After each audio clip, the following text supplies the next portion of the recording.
kepada Al-Mukarram Ustaz Izi. Bismillahirrahmanirrahim. Assalamualaikum warahmatullahi wabarakatuh.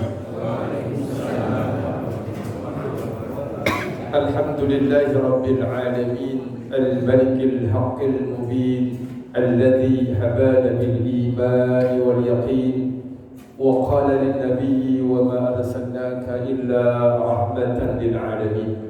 Allahumma salli wa sallim wa barik wa karrim wa azim wa an'im wa turahim wa tuhannim wa zid wa tammim ala habibina wa syafi'ina wa qurrati a'yunina sayyidina wa maulana Muhammadin wa ala alihi wa ashabihi wa man tabi'ahum bi ihsan ila yaumil amma ba'd. Para alim ulama, para asatidz, para hujjah, para tokoh masyarakat yang alhamdulillah berkenan hadir dalam kajian hari Ahad penuh berkah ini. Semoga Allah Subhanahu wa taala menjadikan amal kita di pagi hari yang penuh berkah ini sebagai amal saleh yang memberatkan timbangan amal kebajikan kita kelak nanti di yaumil akhir. Amin ya Allah ya rabbal alamin. Alhamdulillah, ini jarang juga pengajian yang hari Ahad, maksudnya subuh ini banyak jamaahnya. Ini alhamdulillah termasuk solid, termasuk bagus. Dan ini suatu keistimewaan. Kenapa? Karena kata baginda Nabi dalam kitab Ihya Ulumuddin halaman 14 disebutkan diantaranya cetakan Darussalam Kairo, huduru majlisi alimin afdalu min salati alfi raka'atin. Menghadiri majlis ilmu, kata Nabi, menurut jalur Imam Ghazali. Imam Ghazali ini digelari sebagai Hujjatul Islam.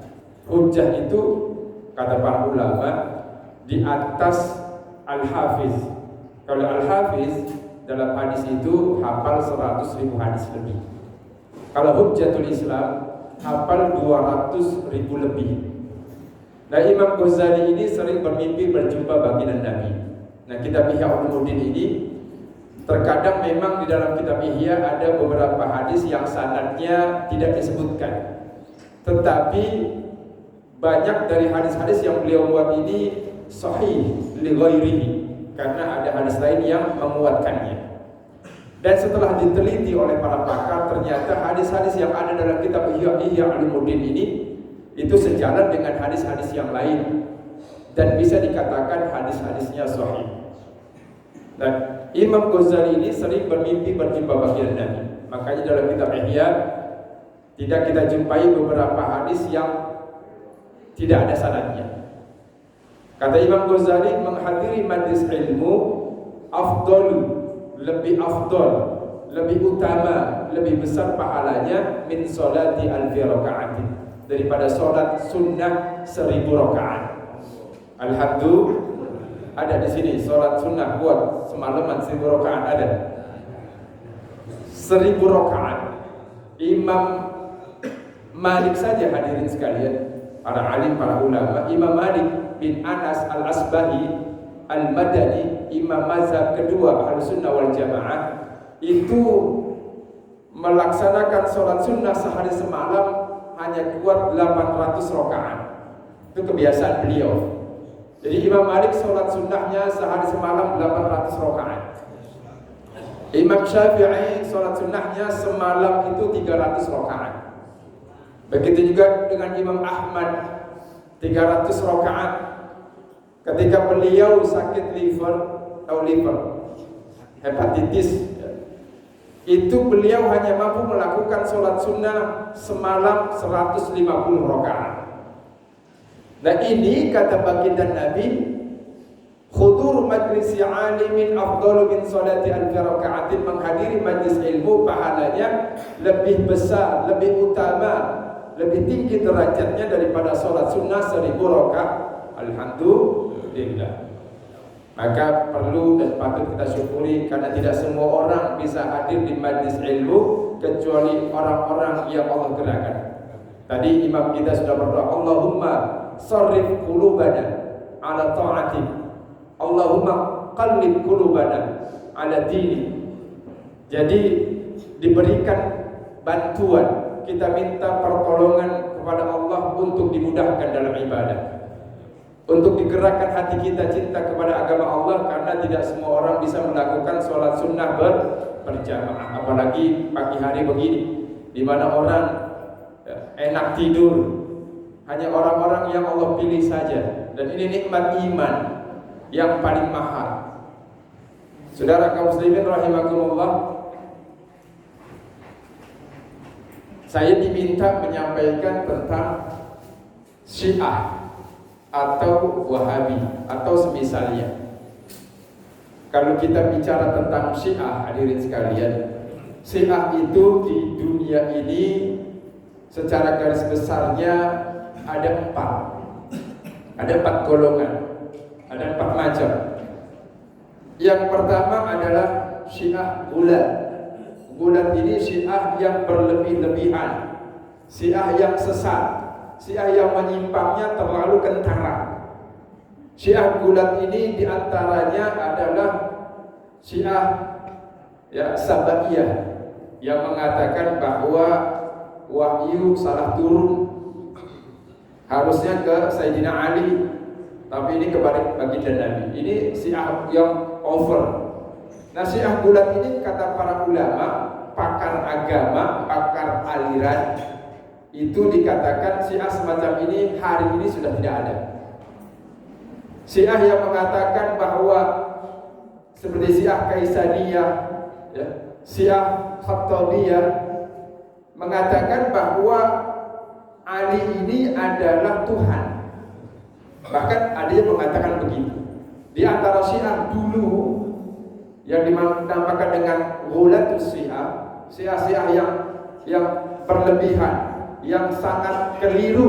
Jadi udah kebaca kesalahannya, mengatakan Ali lebih mulia dari baginda Nabi, Ali harusnya mendapatkan wahyu, harusnya kepada Sayyidina Ali bukan kepada baginda Nabi. Bahkan di antara Syiah gulat ini ada yang mengatakan bahwa Ali ini Tuhan. Nah, Syiah semacam ini kata para ulama hari ini sudah tidak ada. Yang kedua adalah Syiah Ismailiyah. Syiah Ismailiyah ini dinisbatkan kepada anaknya Imam Ja'far As-Shadiq, Ismail bin Ja'far As-Shadiq, atau juga disebut dengan Imam Syiah Sab'iyah, Syiah yang memiliki 7 imam. Kalau yang di Iran ini namanya Syiah Isna Asyariyah, imamnya ada 12 dari keturunan baginda Nabi. Itu Syiah Isna Asyariyah. Yang banyak hari ini adalah Syiah Isna Asyariyah. Jadi yang kedua adalah Syiah Ismailiyah. Ini adanya di Pakistan, di Bangladesh, di sebagian kecil India, itu masih ada Syiah Ismailiyah, termasuk di Syria masih ada. Yang ketiga adalah Syiah Zaidiyah. Syiah Zaidiyah ini, jadi di antara Syiah sendiri itu saling bertentangan, saling memposisikan imamnya masing-masing. Maka antara Syiah dengan nanti kita bicara Wahabi itu ada kesamaan. Otaknya sama-sama Yahudi. Otaknya sama-sama Yahudi. Yang menggerakkan, yang membesarkan, yang melahirkan adalah otak Yahudi. Karena ingin agar umat Islam berpecah. Lalu yang ketiga Syiah Zaidiyah. Nah, Syiah ini yang paling dekat dengan Ahlus Sunnah. Syiah Zaidiyah ini adanya di Yaman. Di Yaman sekitar 10%. Ada yang mengatakan sampai 20% di Yaman. Saya punya kawan namanya Ustaz Faisal, ketika saya kuliah S3 di UIN Syarif Hidayatullah, dia mengatakan kurang lebih seperti itu. Bahwa jumlah Syiah Zaidiyah di Yaman itu sekitar 7 juta. Sekitar itu. Yang paling banyak di sana.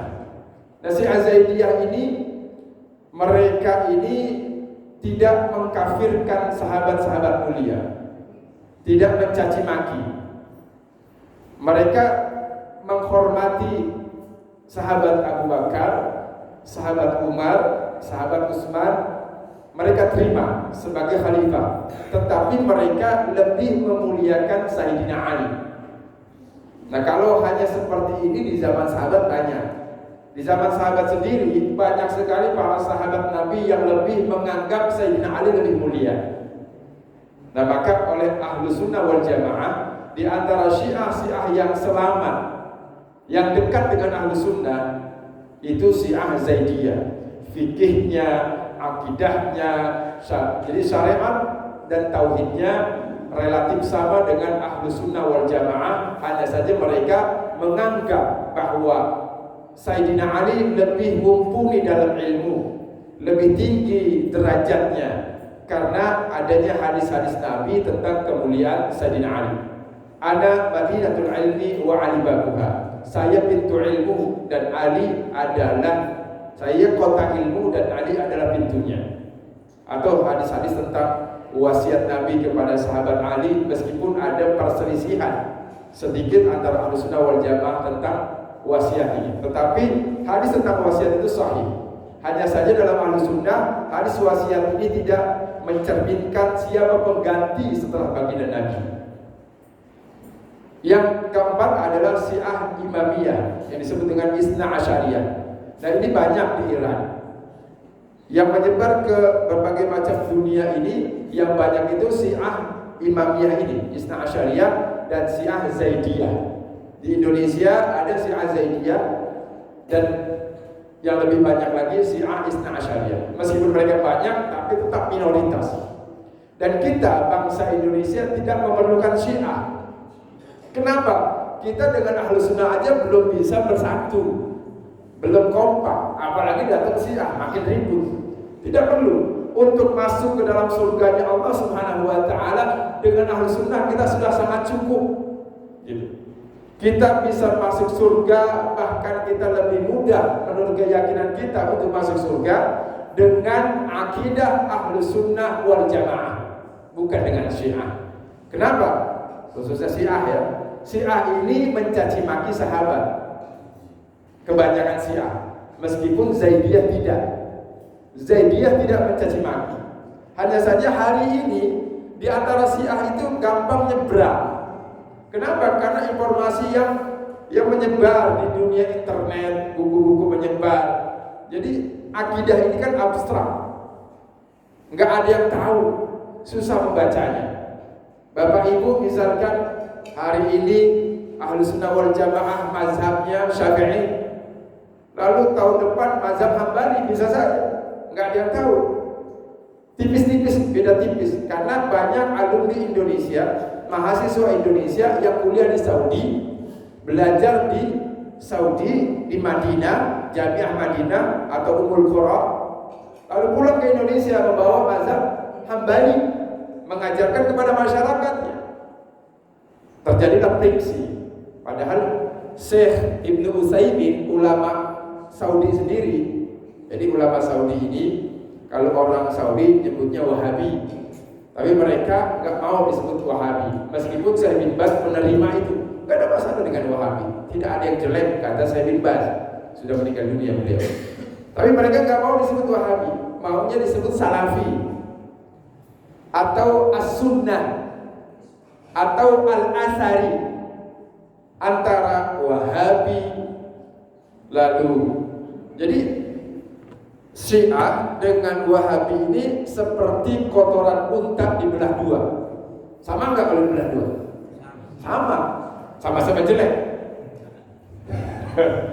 Jadi kata Syekh Ibnu Utsaimin, orang-orang luar Saudi yang belajar Islam di Saudi, kalau pulang ke negaranya, ini fatwa Syekh Ibnu Utsaimin, hendaknya mengajarkan paham atau mazhab yang sudah ada di negaranya masing-masing, agar tidak terjadi perselisihan, agar tidak terjadi perpecahan. Itu kata Syekh Ibnu Utsaimin. Cuma nggak didengarin sama mereka, karena merasa paling benar. Padahal dalam agama ini, dengan adanya munculnya mazhab, ada mazhab Ahlussunnah khususnya ya, kita tidak berbicara Syiah.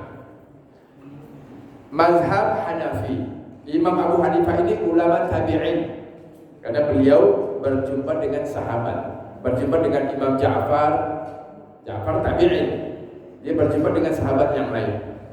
Nah, ini kaitannya tadi dengan Syiah. Kata Imam Abu Hanifah, kalau bukan karena 3 tahun aku belajar dari Ja'far, aku tersesat. Dan disinilah beliau belajar tentang ruhani, ya, tentang tasawuf dan semisalnya. Lalu yang kedua Imam Malik bin Anas al-Asbahi, beliau ulama Madinah.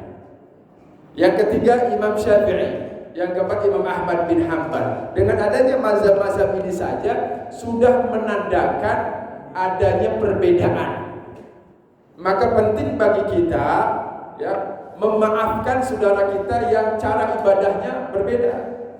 Itu tidak terlalu penting. Misalkan contohnya, kita jangan merasa risih kok sembahyang teman kita ada yang takbirnya begini, ada takbirnya begini, ya kan? Ada yang setakupnya begini, ada yang begini, ada yang begini, ada yang sujudnya kakinya dilebarin, ada yang dirapetin. Tidak perlu risih. Masing-masing ada penjelasannya, masing-masing ada dalilnya. Tinggal kembali kepada diri kita masing-masing, mana yang kita yakini paling benar. Jadi dalam agama ini paling sahih maksudnya, bukan merasa paling benar. Kita merasa berada di jalan yang benar itu harus, karena kita merasa benar.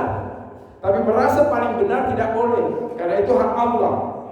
Merasa paling benar, ya, paling saleh, paling kaya, paling berilmu, paling tampan, paling cantik, paling berjasa, itu tak boleh. Tapi merasa benar itu dianjurkan. Berarti dia merasa yakin dengan kebenaran yang dia lakukan. Maka dalam fikih itu mestinya diposisikan sebagai ini perkara yang boleh, ini baik, gitu. Ini afdol. Jadi nggak ada yang salah. Contoh misalkan, zikir setelah sholat. Habis sholat ada umat Islam yang nggak zikir, boleh nggak? Boleh.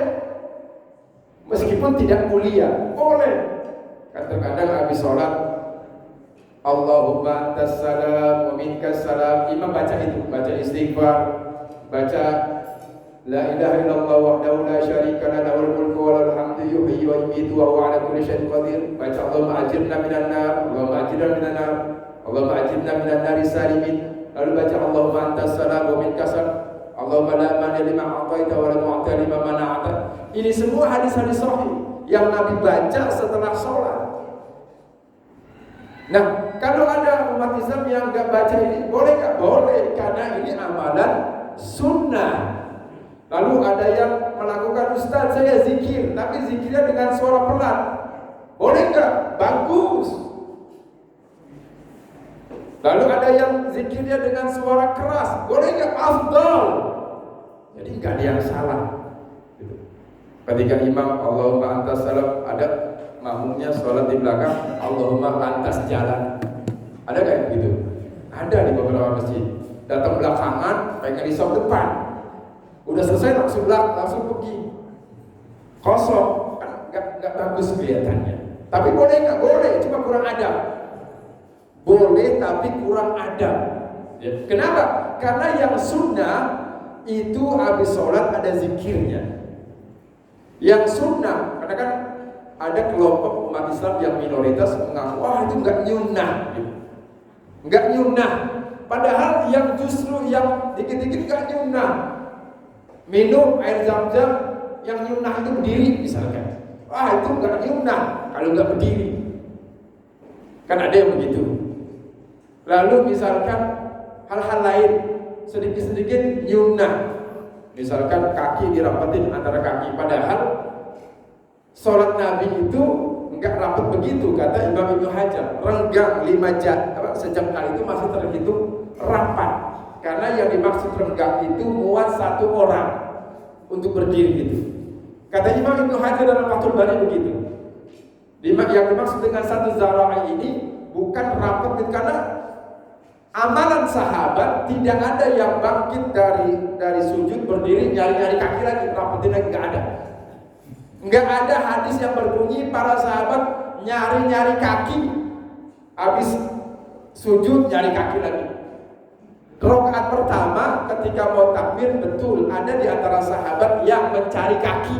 Itu bukan dalam rangka merapatkan, tapi meluruskan sholat. Karena waktu itu di zaman Nabi sholat itu tidak ada garisnya, jadi sulit untuk meluruskan. Lalu dirapetin kakinya.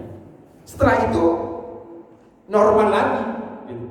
Makanya kata sahabat Anas bin Malik, ada seorang lelaki, seorang sahabat yang merapatkan kakinya. Dia cuma lihatin, cuma satu orang yang melakukan itu, yang lain tidak.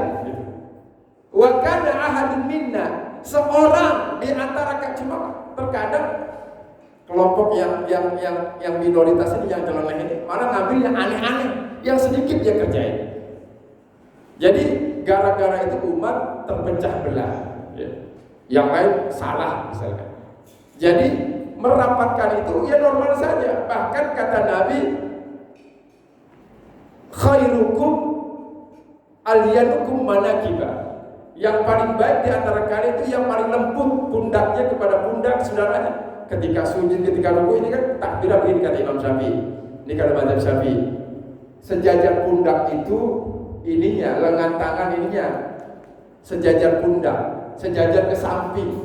Nah ketika begini, ini tentu membutuhkan ruang kanannya, karena kalau begini terus, misalnya begini, orang di sebelahnya pendek, udah tua lagi, Allahu Akbar, dan giginya otek copot,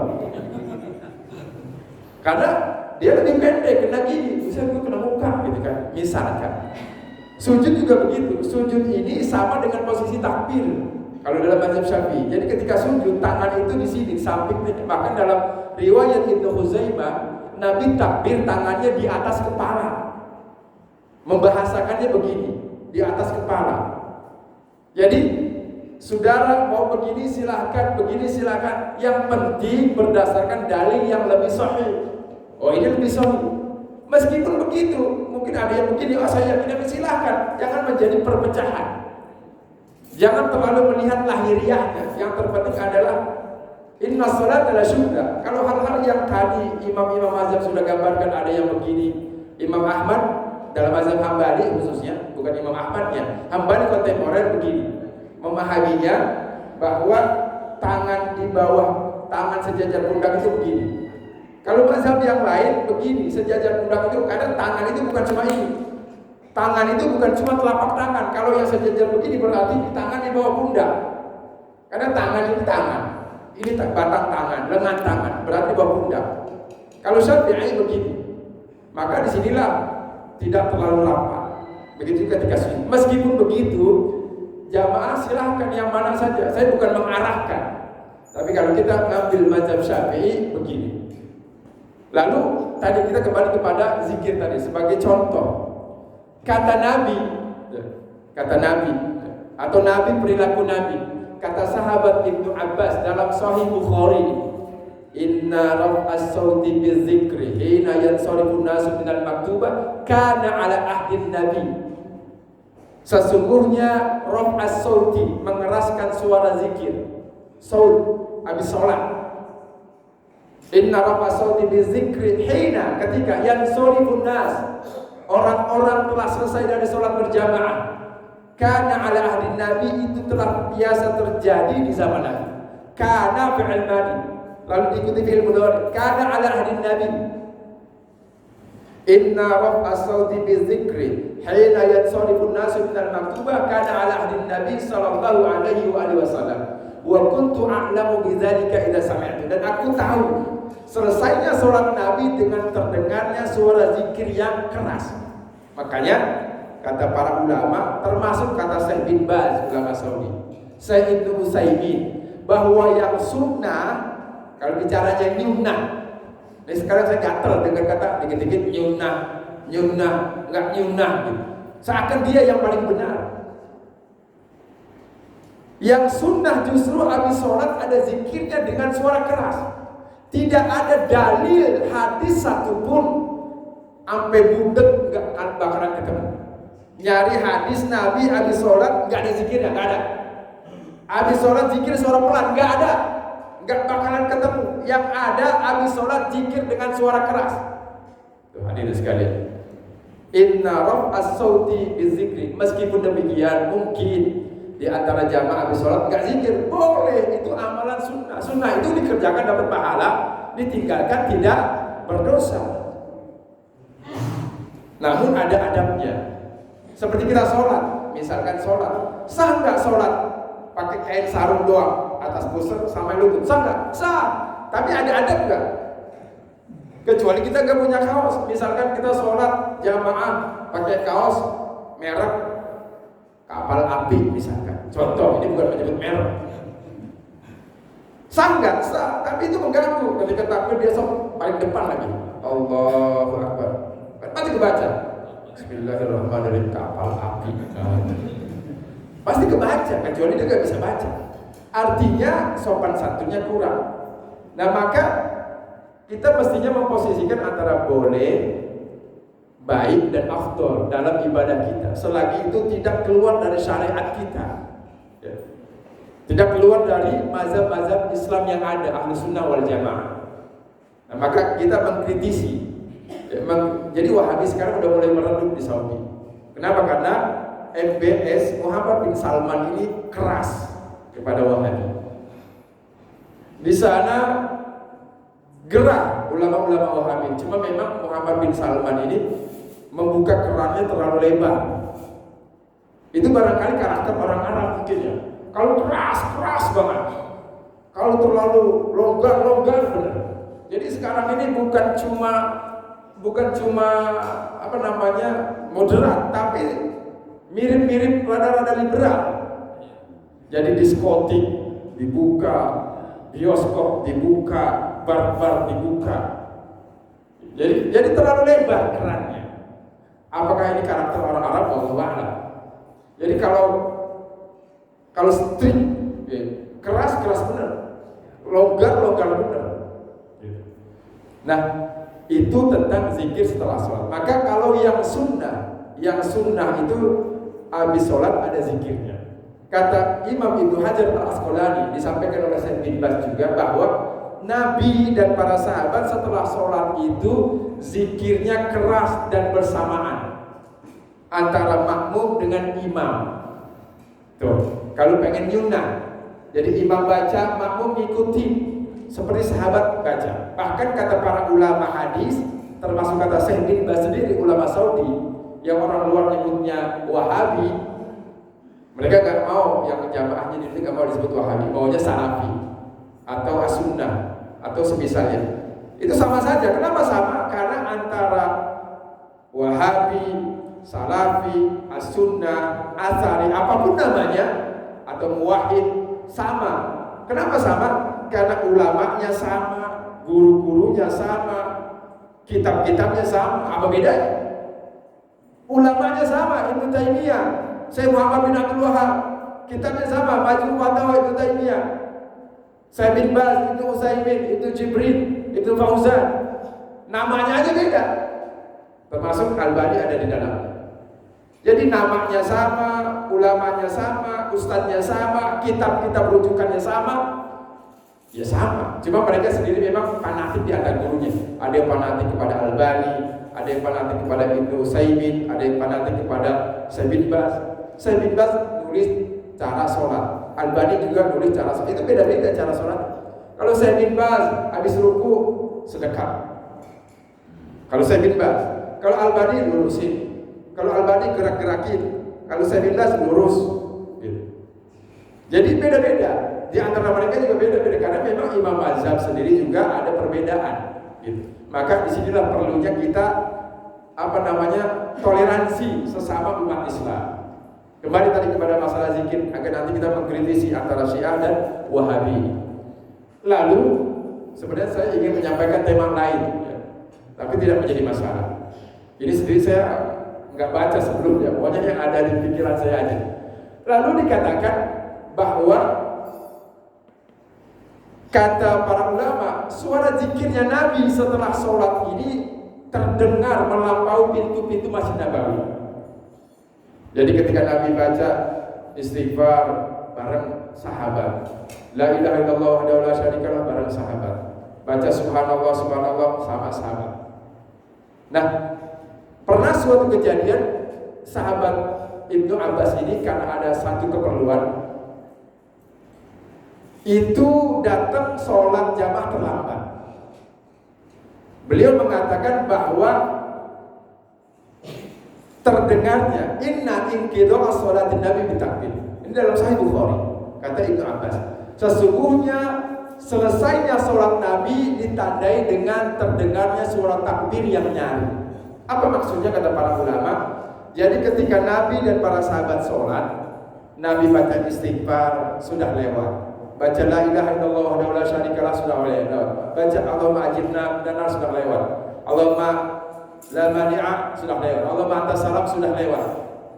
Lalu baca subhanallah subhanallah, alhamdulillah alhamdulillah. Ketika baca Nabi Allahu Akbar bersama para sahabat di Masjid Nabawi semuanya bergemuruh Allahu Akbar, Allahu Akbar, Allahu Akbar 33 kali. Datanglah Ibnu Abbas, ijik datang. Oh, udah selesai sholat. Makanya kata Ibnu Abbas mengatakan inna inqidha sholatin nabi min takbir. Sesungguhnya selesai sholat Nabi ditandai dengan takbir yang nyaring. Jadi kalau ada orang bilang habis sholat nggak ada zikirnya, menyalahi hadis sahih ini, hadis Sahih Bukhari. Habis sholat zikirnya pelan, menyalahi ini. Apalagi yang antas salam ini lantas jalan.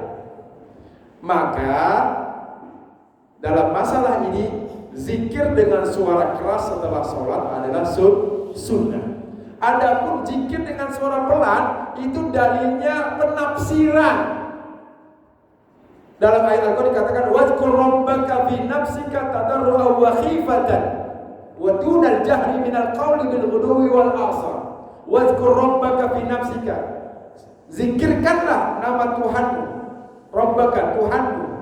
Zikirkanlah Allah Subhanahu wa taala fi nafsika dalam jiwa tadarru wa khifa, dengan rendah hati dan suara pelan. Dunal jahri, bukan dengan suara keras. Ini asbabun nuzulnya dalam kitab-kitab tafsir dikatakan Nabi setelah perang Hunain menang perang karena tadinya awalnya kalah, terdesak, lalu menang, bangkit lagi. Ketika para sahabat menuruni lembah, zikir, suaranya sangat keras. Allahu Akbar, Allahu Akbar, Subhanallah, Alhamdulillah. Lalu turunlah ayat ini. Zikirkanlah nama Allah, zikirkanlah Allah dengan rendah hati. Ini asbabun nuzulnya ayat itu. Cuma dipakai zikir buat setelah sholat. Salah. Kenapa? Karena bukan pada tempatnya. Makanya kata Ibnu Utsaimin, yang sunnah setelah sholat ada zikirnya dengan suara keras. Orang yang mengatakan, ini kata Ibnu Utsaimin, orang yang mengatakan zikir dengan suara keras setelah sholat bid'ah, bagaimana bisa amalan yang dikerjakan oleh Nabi sebagai bid'ah? Nabi yang mengerjakan dan jelas itu dilakukan setiap setelah sholat. Kata para ulama, setiap setelah sholat Nabi dengan suara keras. Nah, ini permasalahannya adalah orang yang mengatakan zaman ini orang zikir suara keras dibilang bid'ah. Justru mereka yang salah, orang yang benar dibilang bid'ah. Jadi kalau mereka nggak mau zikir nggak ada masalah, boleh-boleh saja. Mereka nggak mau zikir, silakan. Tapi kalau sampai batasan menyalahkan, menganggap orang yang melakukan itu ahlul bid'ah, ini sudah melewati batasan. Bahkan padahal yang sunnah yang ada zikirnya dengan suara keras. Karena kalau kita cari dalil, habis sholat tidak ada zikirnya, nggak ada. Habis sholat zikirnya pelan, nggak ada, nggak bakalan ketemu.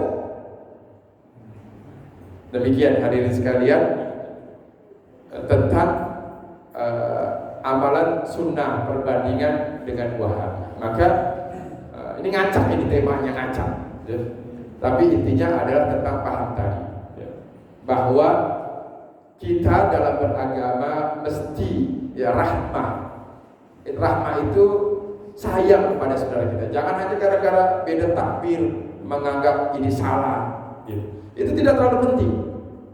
Dalam fikih itu tidak terlalu penting. Yang penting adalah keakuran. Bapak mau begini silakan. Tapi kalau sesuai dalil yang ada, Imam Syafi'i menggabungkan dua dalil itu. Yang satu riwayat Imam Muslim, rafa'a yadayhi hadwa mankibaihi. Kata Imam Syafi'i, sejajar pundaknya. Sejajar pundak ditafsir oleh Imam Syafi'i, tangan sejajar pundak begini. Bukan begini. Hadis yang kedua, Imam Bukhari justru hadisnya. Bukhari, Nabi mengangkat kedua tangannya, jari jemarinya sejajar telinga. Ini Sahih Bukhari hadirin. Jadi justru yang lebih sahih itu. Cuma karena zaman sekarang banyak orang yang kuliah di Saudi, pahamnya Hambali, cara salatnya begini, mulai banyak yang begini. Dulu lebih sedikit, sekarang mulai banyak. Apalagi dengan banyak kitab, bukunya Syekh Albani, sifat sholat Nabi. Udah merasa paling benar banget. Diterjemahkan ke bahasa Jerman, bahasa Eropa, bahasa Inggris, bahasa India, bahasa Indonesia. Padahal cara sholat itu dari dulu sampai sekarang gak ada yang berubah. Makanya Syekh Abu Bakar, ulama Saudi, anggota kibar ulama, anggota ulama-ulama Saudi, sampai menulis buku La Jadida bis Sholat. Tidak ada yang baru dalam sholat. Jadi cara sholat yang dulu kita kerjain itu sudah sangat benar, hadirin sekalian. Karena itu sudah tersusun rapi dalam jilidan ribuan kitab-kitab fikih. Jadi cara sholat yang dulu kita kerjain dari kita masih kecil sampai sekarang, itu cara yang sudah benar. Tidak ada yang salah. Zaman sekarang ada nunjuk begini, ada nunjuk begini tahiyat. Dulu udah benar. Benar gak? Sekarang banyak orang sholat karena hadis Nabinya, Nabi sholat akan merunduk itu kata penjelas ini. Itu ketika sholat iqah itu begini, Nabi duduknya, sujudnya gitu tuh. Nah maka ketika begini, ini iqah, sholat sunnah, seakan menunduk. Tapi kalau dia normal, itu lurus. Tuh. Ini karena posisi kaki diangkat. Jadi sekarang orang sholat, ini bukan saya menyalahkan. Yang mau begitu silahkan, kalau gitu. Padahal Nabi intisab, yunsib, menegakkan. Yunsib itu ngancam gitu istilahnya, terjemahnya. Bahkan di antara sahabat ada yang sholat tahiyatnya sampai begitu tuh, jelengan. Ya benar, sampai ngejelengan tangannya. Inilah zaman sekarang karena banyaknya orang bicara. Kalau kita YouTube, Ustadz baru ini udah ngomong nyalain ulama. Banyak di YouTube, pengen tenar, pengen eksis gitu. Ya, apalagi sekarang ribut ya karena zaman politik tentang Habib misalnya. Bagaimana untuk memecah belah umat? Jadi umat Islam dibenturkan. Itu sebenarnya kita mesti melihat tren yang lebih besar. Kita mesti menyadari makronya itu apa sebenarnya, tujuannya apa? Karena kita mau pemilu. Muncul Azaitun lah, Afena Salom lah, lagu Yahudi lah, tentang misalkan perempuan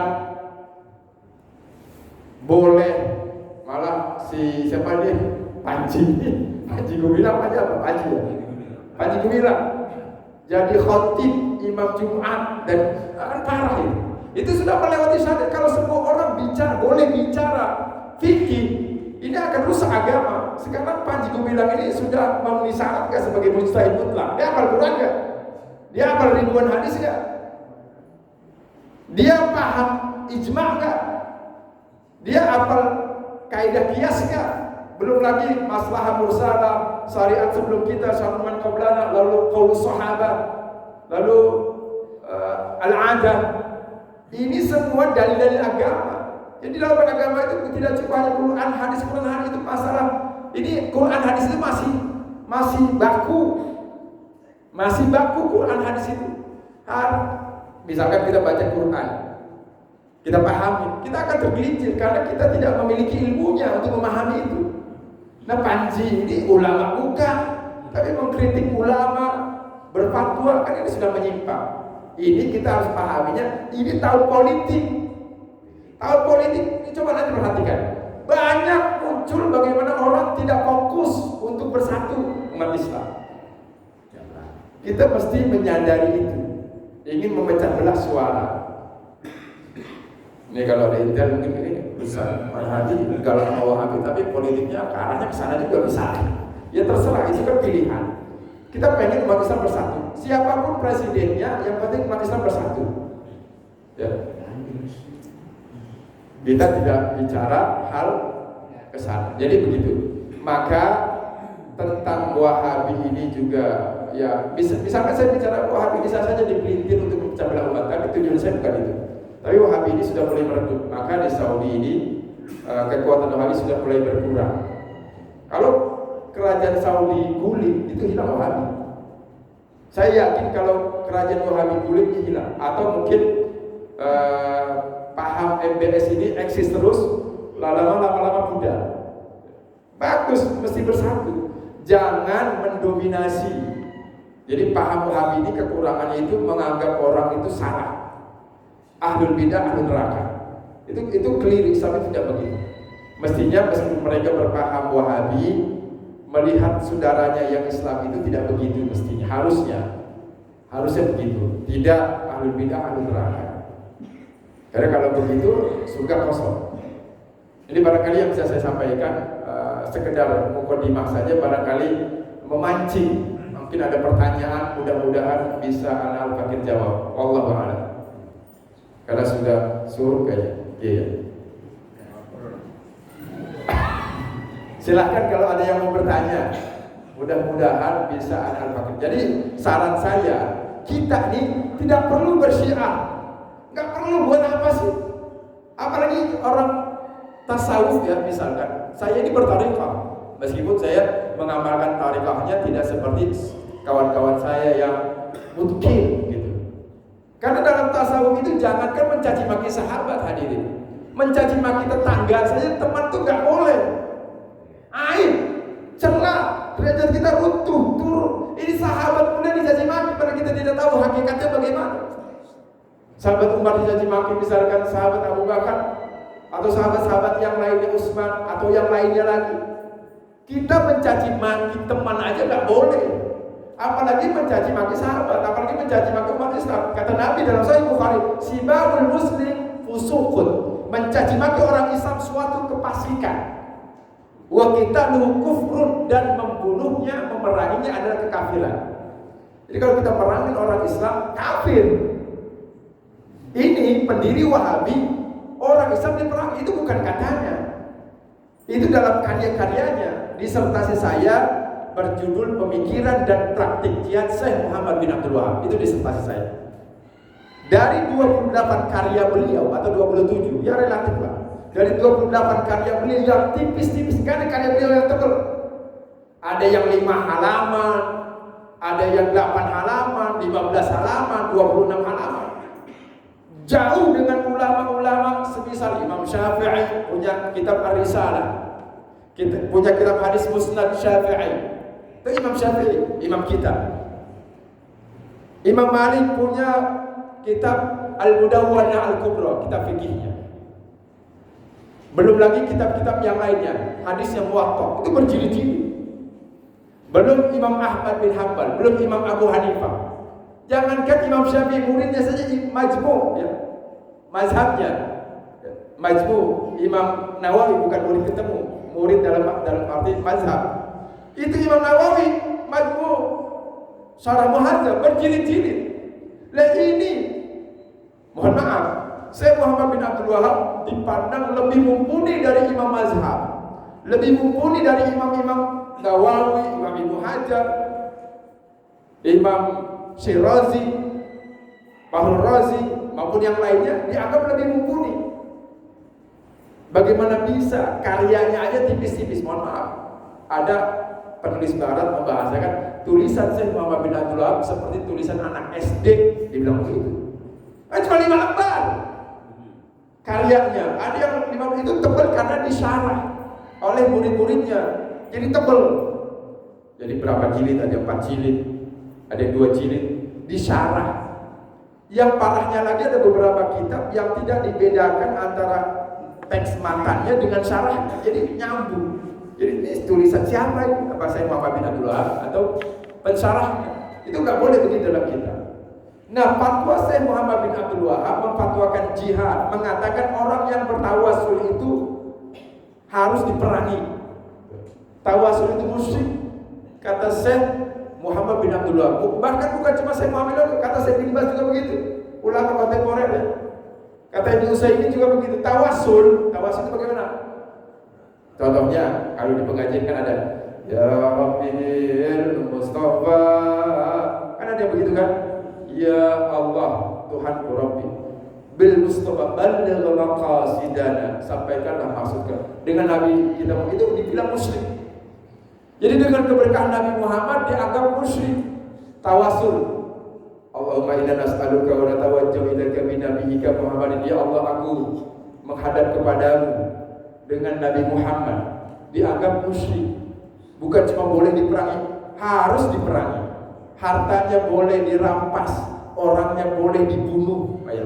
Itu fatwa itu dalam kitab-kitab beliau. Makanya berlebihan. Makanya saya katakan di dalam beberapa taklim, kalau masyarakat Saudi berjuang membangun negara, memerangi umat Islam yang lain, itu di negara lain juga suka terjadi begitu. Sesuatu yang lazim. Perebutan kekuasaan antara raja yang satu dengan raja yang lain, kepala suku yang satu dengan kepala suku yang lain meskipun satu agama, itu biasa terjadi di berbagai belahan dunia, di Indonesia, di India misalkan. Tetapi ketika mengatasnamakan bahwa memerangi umat Islam yang tidak sepaham dengan dia sebagai jihad yang paling islami, ini letak permasalahannya. Kenapa? Karena diikuti oleh umat Islam sebagai jihad yang syar'i. Merampas harta orang Islam boleh, membunuh umat Islam boleh. Di mana ajarannya? Itu yang kita kritisi. Jadi paham Wahabi bahayanya di situ. Lalu mereka zaman sekarang gak mau disebut Wahabi. Wahabi itu Ibnu Rustum. Padahal Ibnu Rustum itu bukan Wahabi, Wahbiyah. Jadi mereka malsu tuh, memalsu kalimat Wahbiyah abad ketiga Hijriah. Ada Ibnu Rustum Wahbiyah. Emang juga keras memerangi umat Islam. Yang kita bicarakan bukan Wahabiyah. Itu dulu nggak setragis Ibnu Abdul Wahab. Ibnu Abdul Wahab umat Islam yang tidak sepaham, yang ziarah kubur, yang melakukan maulid Nabi, Isra Mi'raj, zikir berjamaah, ini semua ahlul bid'ah. Ini semua orang-orang musyrik, harus diperangi. Itu fatwanya begitu. Bisa saya bertanggungjawabkan kalimat ini dalam karya-karya Syekh Muhammad bin Abdul Wahab ini sekalian. Emang begitu. Dia berfatwa jihad seperti ini. Demikian, nah ini yang perlu kita antisipasi. Makanya kenapa ada Salafi jihadis? Karena mengikuti Syekh Muhammad bin Abdul Wahab. ISIS itu mengikuti fatwanya Syekh Muhammad bin Abdul Wahab. Karena Salafi ini macam-macam, ada Salafi dakwah, tapi ujung-ujungnya sama. Kalau Salafi dakwah ngapir-ngapirin, musyrik-musyrikin, belum sampai merangi. Kalau jihadis sampai membunuh, tapi nanti tinggal selangkah lagi. Kalau sudah membid'ahkan, memusyrikkan saudaranya, mengkafirkan, nanti menghalalkan darah. Tinggal selangkah. Nah ini bahaya. Apalagi di era politik ini ramai. Demikian Allah a'lam. Silakan barangkali ada yang ingin bertanya, mudah-mudahan bisa saya jawab. Demikian Allah a'lam. Demikian, saya mohon maaf kalau ada yang kurang berkenan, sekedar diskusi saja ini ya. Karena kalau bicara ilmu, tidak ada ilmu yang kita sampaikan, hanya informasi keagamaan, sekedar membuka wawasan kita, menambah kecintaan kita kepada Allah dan Rasulnya. Yang benar datang dari Allah Subhanahu wa taala, yang salah dari kita Ifan dan Al-Fakir sendiri. Mari kita tutup dengan doa kafaratul majlis. Subhanakallahumma wa bihamdika asyhadu an la ilaha illa anta astaghfiruka wa atubu ilaik. Rabbana atina fid dunya hasanah wa fil akhirati hasanah wa qina adzabannar. Subhana rabbika rabbil izzati amma yasifun wa salamun alal mursalin walhamdulillahi rabbil alamin. Assalamualaikum warahmatullahi wabarakatuh.